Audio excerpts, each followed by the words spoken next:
인사해 주십시오. 예, 안녕하십니까. 버럭콩입니다. 저는 WMBF 코리아 회장을 맡고 있고요. WMBF는 이제 그 거짓말 탐지기 폴리그래프를 실시를 하고, 이제 나중에 그게 실시를 하면 통과가 되면 이제 대회를 시합을 뛸 수가 있고, 시합을 뛰어서 이제 뭐 순위 안에 들면 이제 소변 검사를 이제 실시하게 되고, 그게 이제 통과가 되면 이제 프로카드가 지급이 됩니다. 그래서 오늘은 이제 폴리그래프 검사를 알아보려고 검사관님을 모시고 이제 얘기를 한번 해보도록 하겠습니다. 폴리그래프 검사관 정윤성입니다. 반갑습니다.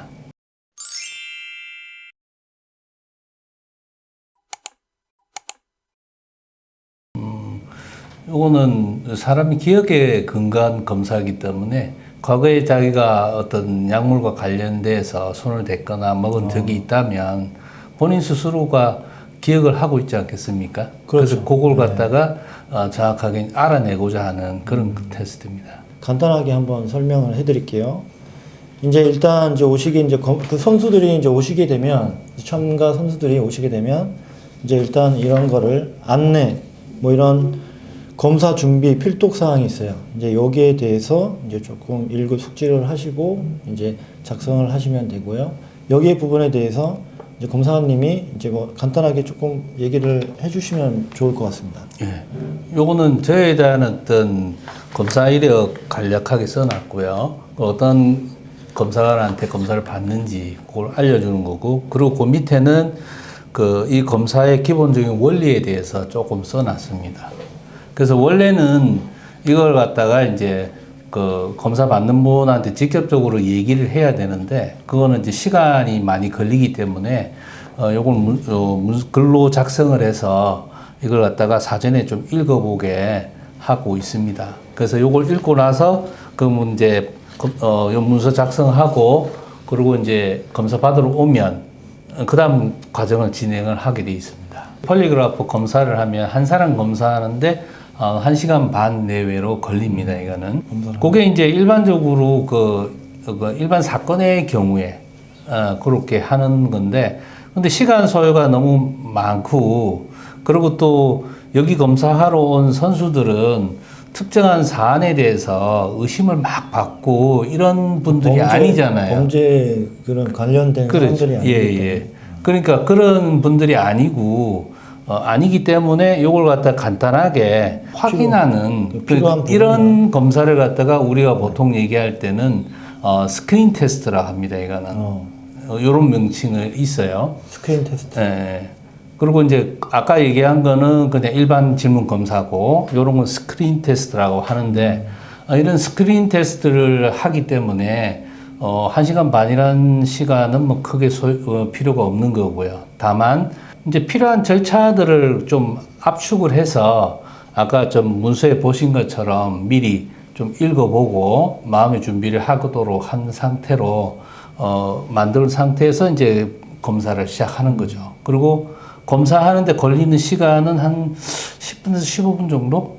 그 정도 이제 걸리게 됩니다. 그 질문은 몇 가지 정도가 있나요? 질문은 여기서 이제 협회에서 이제 하고자 하는 거는 한 13개 정도 약물 관련 질문을 확인하는 건데, 문제는 그 13개만 묻는 게 아니고, 그 질문에 대해서 이제 진위 여부를 확인하기 위해서 추가되는 질문이 한 7개 정도 있습니다. 그래서 합치면 한 20개 정도 질문을 검사 중에 받게 되고요. 그리고 어떤 질문을 할지는 미리 오시면은 이제 설명을 다 해주고 연습까지 다 합니다. 어떻게 답변할 것인지까지. 그렇기 때문에 전혀 모르는 상태에서 검사하지는 않습니다.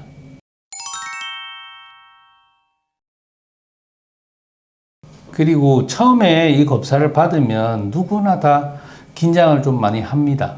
그래서 이제 처음 시작할 때는 이런 어떤 약물 질문이 아니고 뭐 일반 질문, 뭐 방 안에 불이 켜져 있습니까? 라든지 당신은 지금 의자에 앉아 있습니까? 라든지 그런 어떤 일반 질문을 갖다가 몇 가지 좀 묻습니다. 그럼 그걸 통해서 그걸 지나고 나면 어느 정도 심리적으로 신체적인 반응이 안정이 돼서 정상적으로 이렇게 나옵니다. 그러면 그 예. 거짓말 탐지 폴리그래프 검사를 하면 그 정확도가 얼마나 될까요? 폴리그래프 검사는 검사 받는 사람이 정신적으로나 신체적으로 크게 이상이 없으면 거의 정확합니다. 네, 사람을 우리가 이제 봤을 때 신체적으로 이상이 있다. 이거는 이제 물어보면 되잖아요. 병원 경력이라든지 여러 가지 보면 되는데, 정신적인 부분은 상당히 복잡합니다. 이거는. 예를 들어서 정신과 치료를 받는 경우도 있을 수 있고요. 이 운동하는 사람들 중에서도 자기가 좀 이렇게 좀 치료를 위해서 좀 헬스를 하고 있다. 이렇게 얘기하는 분들도 있습니다. 그거는. 그렇기 때문에 왜냐면 그래서 신체를 강화해서 정신적으로 뭔가 강화하려고 하는 노력이 있거든요. 그거는. 근데 그런 경우도 이제 있었는데 뭐 그런 경우도 크게 문제는 없었거든요. 그거는. 그래서 지금 보면은 정신적으로 조금 문제가 있는 경우 또는 예를 들어서 뭐 감기 걸렸다든지 또는 뭐 그 환절기에 예를 들어서 비염이 있다든가 이랬을 경우는 환절기에 그 비염이 좀 심해지는 경우가 있습니다. 그럴 때는 숨 쉬는 게 이제 조금 불편하니까 그런 것들이 이제 요 검사하는데 조금 지장이 될 수 있습니다. 그거는. 이런 폴리그래프 검사에서는 대표적으로 4가지 센서를 갖다가 몸에다 부착을 하는데 제일 먼저 보면은 이제 튜브같이 생긴 게 이게 그걸 호흡을 측정하기 위해서 가슴 호흡, 가슴 부위에 그걸 하나를 부착하고요. 그리고 복부호흡을 측정하기 위해서 이제 배에다가 복부에다가 그런 어떤 튜브를 이제 부착을 합니다. 그리고 이제 또 하나는 이제 혈압이나 맥박 변화를 갖다가 보기 위해서 이제 오른쪽 팔이나 왼쪽 팔에 이런데 여기다가 그 커프를 갖다가 좀 부착을 하고요. 그리고 마지막으로는 이제 우리 사람 몸에는 이제 땀이라고 하는 게 나오는데 더워서도 땀 나지만 덥지 않을 때 왜 뭔가 긴장하거나 초조하거나 이럴 때 보면 땀이 나지 않습니까? 그런 반응이 굉장히 예민한 데가 손바닥 쪽인데 그래서 이제 이런 그 왼쪽 손가락 두 군데다가 하나씩 부착을 하고 그렇게 해서 4가지를 갖다가 대표적으로 부착을 한 상태로 검사를 합니다. 그럼 호흡이라든가 맥박 이런 거를 체크를 하는 거예요? 그렇죠. 호흡하고 그다음에 이제 혈압하고 맥박 그리고 이제 이거는 식은땀 분비라고 보통 일반적으로 보면 되고요.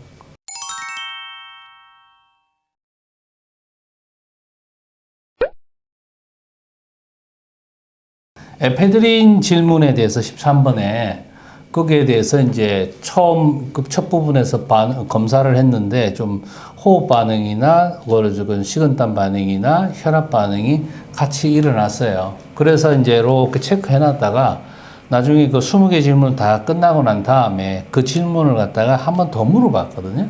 그러니까 이제 반응이 이제 여전히 또 나오는 거죠. 그런 경우에 이제 그 끝나고 이제 물어봤어요. 그거는. 요 부분에 대해서, 에페드린 부분에 대해서는 좀 반응이 좀 이렇게 2번 다 똑같이 나오는데, 그거에 대해서 좀 설명을 해줄 수 있냐, 이렇게 물어봤는데, 그분 얘기가 이거예요. 원래는 이렇게 얘기를 할까 말까 고민을 했다라는 거예요. 그러니까 그거를 갖다 감기약인데 이런 경우는, 예를 들어서 자기가 이제 예비군 훈련 갔다 와가지고, 갔다 와서 뭔가 몸이 좀 으스스해서 집에 있던 걸 어디 찾다 보니까 병원 가기도 그러니까 그 약이 있어서 그냥 먹었다는 거예요. 근데 나중에 먹고 나서 생각해 보니까 이게 금지되어 있는 약물이 혹시 있지 않을까? 그게 그런 경우가 이제 그런 경우가 있었다라고 해서 그러면은 그 먹은 약에 대한 어떤 봉지라든지 그걸 갖다가 이제 찍어서 좀 제가 핸드폰으로 보내라 이렇게 얘기했죠. 그 정도로 이제 확인을 어느 정도 하고, 그렇게 해서 처방전이라든지 봉지 있잖아요. 그걸 갖다가 그러면은 사진으로 찍어서 내한테 좀 보내달라. 이렇게 이제 이야기를 한 거죠.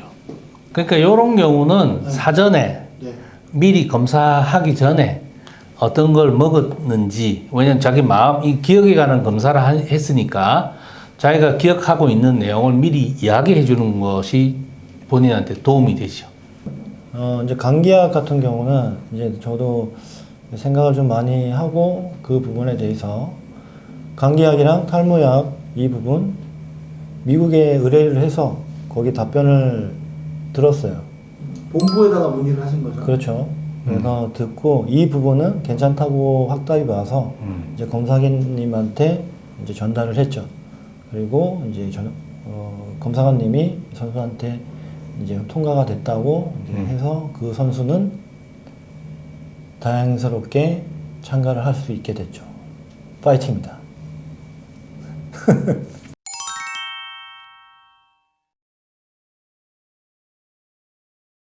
우리가 여기 보면은 그런 걸 확인하는 그 증거 자료가 없으면은 이런 양식을 가지고 미리 네네. 작성을 하게 합니다. 여기서 절반은 뭐냐면은 본인의 어떤 그 이야기고 이거 기초 정보거든요. 네네. 이름 뭐고 어떻게 하고 뭐 가족은 또 이 얘기는 뭐냐면 우리가 보통 이 사람에 대한 기본 정보를 그냥 알고 싶어서 묻는 게 아니고 네.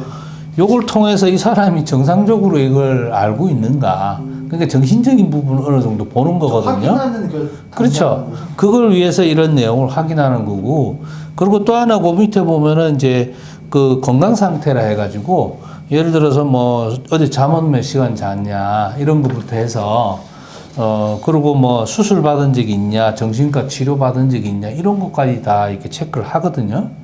그리고 술을 마셨는지 또는 뭐 약을 먹고 있는지 등등 이런 거 다 체크해요. 어떤 다른 병이 있는지. 그 해서 그런 어떤 병이 있으면 그걸 다 이제 어떤 병인지 확인도 해봐야 돼요. 검사를 받으신 분들은 우리가 여기서 볼 때는 정확한 검사 결과가 나오려면 정신적으로나 또 신체적으로 크게 이상이 없는 경우 정확하게 나온다고 볼 수 있는데, 근데 이제 그 어떤 정신적인 부분에 대해서는 뭐 좀 숨긴다든지 얘기를 하지 못하는 경우도 가끔 있습니다. 그리고 신체 부분에 대해서도 예를 들어서 뭐 어제 진짜 잠을 못 잤다든지 또 뭔가를 나도 모르게 뭔가를 먹었다든가 그 의심되는 부분이 있으면 미리 이야기를 해주면 그에 대한 대책을 갖다가 나름대로 어떻게 하시라고 뭐 그런 지시를 해줄 텐데 그걸 혼자 꽁하고 이제 이렇게 혹시나 뭐 잘 나오겠지 그러고 이렇게 그 검사 받는 경우가 가끔은 있습니다. 그러다 보니까 이제 본인이 원치 않는 반응이 나오니까 그 다음에 이제 그 추궁을 하니까 왜냐면 이거 이렇게 반응이 나왔는데 뭐 한 설명 좀 해달라 이렇게 얘기를 할 수밖에 없으니까 그러면은 이제 뭔가 자기가 또 국리체로 설명을 할 거 아니에요, 그죠? 그러니까 이제 일이 점점 커지는 거니까 미리 사전에 그런 일이 있으면 혹시라도 미리 상의할 수도 있는 거고 우리 그 협회하고 그렇게 해서 대책을 세울 수 있다 이렇게 이제 미리 말씀드리겠습니다. 네, 당부 말씀 아주 좋았고요. 오늘 이렇게 인터뷰 응해 주셔가지고 너무 좀 감사드리고 고맙습니다. 오늘 수고하셨습니다. 네, 감사합니다. 파이팅! 파이팅! 버럭콩! 버럭콩! 네, 이렇게 그 폴리그라프 검사관님이랑 인터뷰는 이렇게 잘 끝났습니다. 검사님 이렇게 인터뷰에 응해 주셔가지고 정말 감사드리고 더욱더 앞으로 잘 부탁드립니다. 이제 WMBF는 이제 그 역사가 지금 34년째 되고요. 전 세계적으로 거의 60개국이 이제 개최를 하고 있어요. 제가 이제 국내 최초로 내추럴 데이를 열게 됐어요. WMBF 코리아로. 그때만 해도 WMBF가 12개의 나라밖에 없었어요. 그런데 이렇게 한 4년, 5년 사이에 60개국으로 늘었습니다. 참 이게 좋은 현상이죠. 내추럴 대회, 약물 보디빌더, 그게 점점 이제 좀, 말을 좀, 아끼겠습니다. 그리고 내추럴 바디빌딩이 많이 조금 발전을 해서, 그리고 한국도 이제 최초로 이게 그 내추럴 대회를, 개최를 했는데, 엄청 많이 생겼어요. 정말 말도 못하게 엄청 많이 생겼고, 그 뭐, 도핑을 하는지 안 하는지는 저는 잘 모르겠습니다. 그 WMBF의 이제 도핑 테스트를 어떻게 하냐면, 다시 한번 말씀드리겠습니다. 이제 1차적으로 선수들이 참가 접수를 하면 모든 선수들이 거짓말 탐지기 폴리그래프를 실시를 해서 검사를 받고 통과가 돼야 무대에 올라갈 수가 있어요. 그리고 나서 그 선수들이 입상을 하면 이제 소변 검사가 2차적으로 들어가게 됐어요. 만약에 폴리그래프 소변 검사가 통과가 안 될 시에는 10년간의 정지가 되게 돼 있어요. 그거 잘 참고하시고 참가 신청을 잘 하시기 바랍니다. 자, WMBF 참가하시는 선수들이 정말 진정한 내추럴 보디빌더들만 참가를 했으면 좋겠습니다. 혹시나 약물을 하거나 뭐 다른 약물을 했는데 나오시게 되면 그건 조금 열받으니까 그런 건 좀 피해 줬으면 좋겠습니다. 일단 이게 대회를 개최를 하는 이유는 이제 약물 보디빌더 가리기 위해서 내추럴 대회를 여는 거기 때문에 혹시나 약물을 사용하신 분들이 나올 생각을 하지 마십시오. 예. 알겠습니까? 정말 진정한 내추럴 대회가 한국에 정말 많아졌으면 좋겠습니다. 100% 내추럴 선수들만 참가를 했으면 좋겠습니다. 내추럴 화이팅입니다. 화이팅!